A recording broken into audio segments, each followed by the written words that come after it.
वो बीज जो लगाया ही नहीं उसका फल का इंतजार क्यों कर रहे हैं? इल्म को मेरी अकल में दिया गया है, मेरी पसंद नहीं बनाया गया। अगर मैं सुन नहीं सका तो मैं समझ नहीं सकता, अगर मैं समझ नहीं सकता तो मैं सही फैसला नहीं कर सकता, अगर मैं सही फैसला नहीं कर सकता तो मैं सही अमल नहीं कर सकता, अगर मैं सही अमल नहीं करता तो मेरी आदत सही नहीं होती, अगर मेरी आदत खराब है तो मेरा मिजाज सही नहीं होता, और अगर मेरा मिजाज सही नहीं है तो मेरी किस्मत नहीं ठीक हो सकती। जिन चीजों में आपको दिल लगा हुआ है ना, वो बुलाने पे भी नहीं बोलते। हमें पढ़ाया गया है, दबंग तरीके से पढ़ाया गया है, हमारी पोजीशन भी आई है, जो मुआशरे ने बनाना था वो बन गए हैं, पर वो काम हमारी पसंद नहीं। कोई बताएगा कि अच्छे लर्नर की क्वालिटीज क्या होती हैं? जो आपको लगता है आप बता दें। जी वो अच्छा, बहुत प्यारी बात इनके मुंह से निकली है। अच्छा, मैंने जो अपने मेरे जहन में बात थी, मैंने सबसे पहले यही लिखना था। ऐसा बड़ा कम होता है, यानी समटाइम कॉन्सेप्ट सेम होता है, लफ्ज मेरे जहन में और होता है, आपके जहन में और होता है। ये हो सकता है ना कि हमें सेम बात आई हो, लफ्ज सेम ना आया हो। मेरे दिल में लफ्ज भी यही था। मैं यहाँ पे लिख रहा हूँ लिसनर। वो किस किस्म का लिसनर होता है, इस पे हम बात करेंगे। आजकल ना लिसनर सही वाले नहीं आ रहे। आप बच्चे पढ़ाते हैं, आपको खुद भी आइडिया होगा कि मैं क्या कह रहा हूँ वो क्या समझ रहा है, मैं क्या सुनाना चाह रहा हूँ वो क्या सुनना चाह रहा है। और इसमें साइकोलॉजिकल बैरियर भी आते हैं, उसमें एक्सेप्टेंस ही नहीं होती आपकी, बस वो आपको नहीं अच्छा लगता, बात खत्म, बस फिर नहीं सुना जाता, फिर लर्निंग ब्लॉक हो जाती है। अच्छे लिसनर की क्या क्वालिटी होती है? एक अच्छा लिसनर एक अच्छा लर्नर होता है। अगर आप सुन नहीं ना सकते फिर आप नहीं सीख सकते। आप इसको यूं समझें, अगर मैं सुन नहीं सका तो मैं समझ नहीं सकता, अगर मैं समझ नहीं सकता तो मैं सही फैसला नहीं कर सकता, अगर मैं सही फैसला नहीं कर सकता तो मैं सही अमल नहीं कर सकता, अगर मैं सही अमल नहीं करता तो मेरी आदत सही नहीं होती, अगर मेरी आदत खराब है तो मेरा मिजाज सही नहीं होता, और अगर मेरा मिजाज सही नहीं है तो मेरी किस्मत नहीं ठीक हो सकती। वासिफ साहब कहते हैं किस्मत का बहुत बड़ा हिस्सा आपके मिजाज में होता है। अच्छे लिसनर की क्या क्वालिटीज होती हैं? हम बड़ी बड़ी कैटेगरीज की बात करेंगे, आप बताएं जरा। एक अच्छा ऑब्जर्वर होता है, वो अगर दिलचस्पी नहीं लेता ना, बच्चे की तरह ऑब्जर्वर होना चाहिए।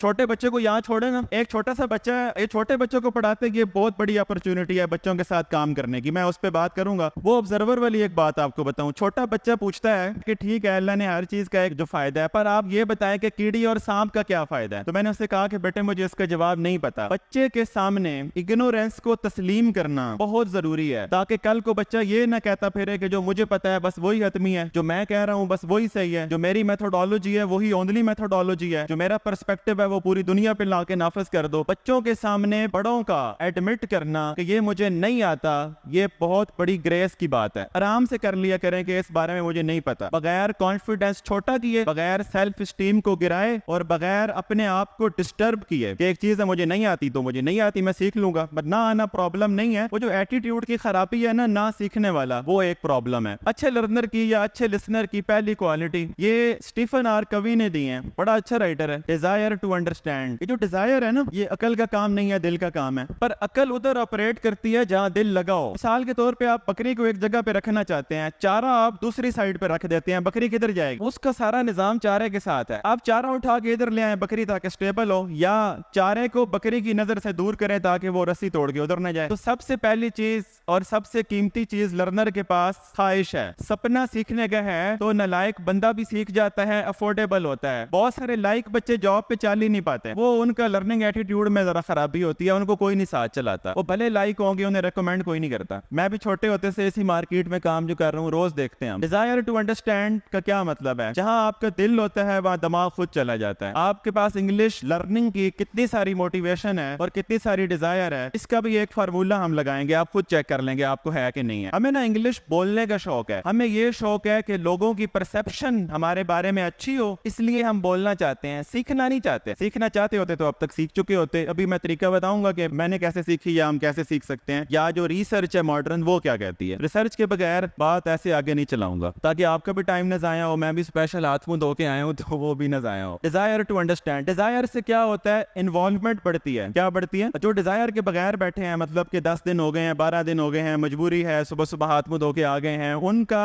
सुनने का अंदाज ही और होता है, उनकी शक्ल बता रही होती है कि भाई जो भी है ना अवॉइड मी। भाई बेंजामिन फ्रैंकलिन ने कहा था कि tell me I forget, teach me I remember, involve me I learn. जब तक दिल इन्वॉल्व नहीं होंगे, अकल याद नहीं रख पाएगी, मेमोरी खराब होगी, बात भूल जाएगी। जिन चीजों में आपको दिल लगा हुआ है ना, वो बुलाने पे भी नहीं भूलती, और जिन चीजों में दिल नहीं है ना, वो याद करने पे भी याद नहीं आती। अपने पेपर में बैठ के देख लें, याद करने पे याद नहीं आता क्योंकि दिल पढ़ाई में नहीं है, दिल उधर है। इस बात को आप कई तरीकों से समझ सकते हैं कि डिजायर का क्या रोल है, दिल की इन्वॉल्वमेंट कितनी जरूरी है। आप यूं समझ लें, हमें मुझे भी ऐसे पढ़ाया गया है कि हम पढ़ लिख गए हैं लेकिन पढ़ाई से बेजार हो गए हैं। ऐसा क्यों हुआ है? ऐसा इसलिए हुआ है कि इल्म को मेरी अकल में दिया गया है, मेरी पसंद नहीं बनाया गया। दो जुमले लगा लूं। अच्छाई के बारे में मालूमात नॉलेज है, दिमाग का काम है।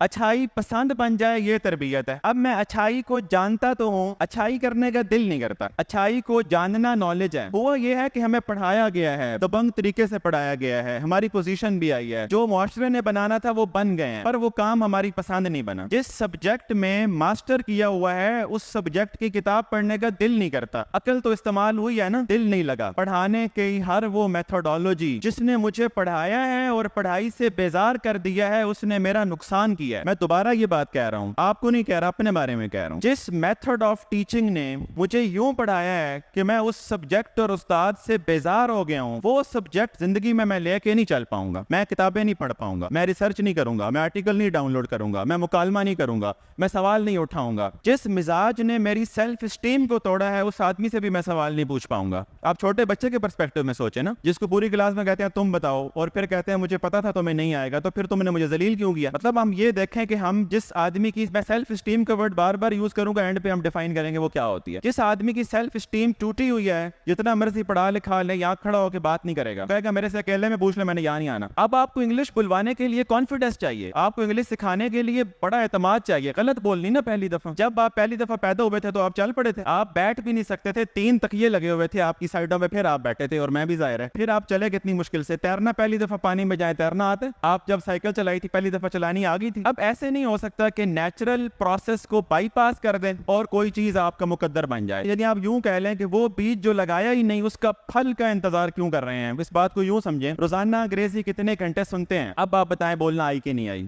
मैंने सुनने को कहा है, पढ़ने लिखने की बात नहीं की। इस को रिलेशन को देखेंगे हम कि लैंग्वेज का बोलना और लिखना कैसे आता है, ग्रामर कैसे। ग्रामर पढ़ने लिखने से आ जाती है। जैसे आप लोग सर्फ नाव क्या नॉलेज ले लेते हैं, अरेबिक बोलनी नहीं आती, उसके और तरीका होता है, इसका और तरीका होता है। तो पहली जो क्वालिटी है वो डिजायर टू अंडर, इसका कोई मुकाबला नहीं होता। लाइक आदमी से आप जीत सकते हैं अपने जज्बे की बेस पे। आपको डिजायर है तो आप ज्यादा वक्त लगा लेंगे।